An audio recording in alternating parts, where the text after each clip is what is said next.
This is continuation of our example of doing the chi-square test for gender and regular exercise.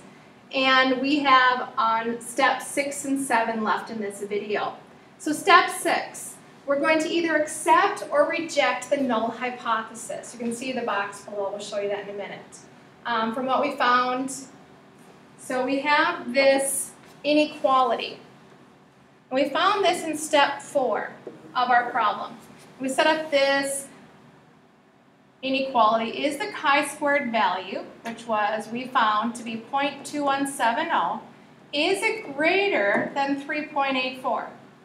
No. Is 0.2170 less than 3.84? Yes, it is. So what happens is we're going to accept the null hypothesis. So if you think about your degree of freedom curve, and you have this value here of 3.84. That was what we found on the chart. And then we have this area of rejection. Is this number less than that?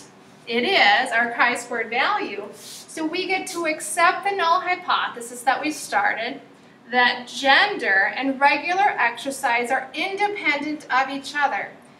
What it means then is it doesn't matter what gender you are if you have regular exercise or not. We did put this in our notes already, but if you want to write it down again. So if you get a number that's greater than the critical value, remember that's from your chart, and you reject the null hypothesis and accept the alternative, H1, that they are dependent, not independent.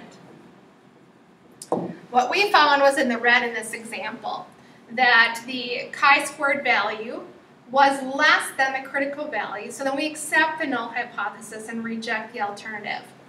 We do have one step left, step 7. This is where the p-value comes in from our graphing calculator. If you were to go ahead and do an internal assessment, it might not be a bad idea to do some more research on the p-value and how to find that number. What we have is a 5% significance level that we are going to make a decision on. That 5% was the chart. We're going to either accept it if it's greater than 0.05, and we're going to reject it if it's less than.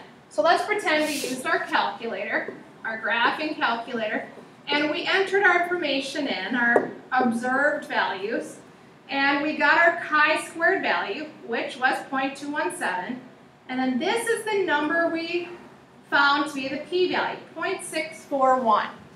So here's our p-value, and we want to see, is it greater than or less than? Is our p-value greater than or less than? In this case, it's greater. So we're going to accept the null hypothesis. So here's what you get to say. We conclude that at 5% significance level that gender and regular exercise are independent. We have now finished the 7 steps of chi-squared.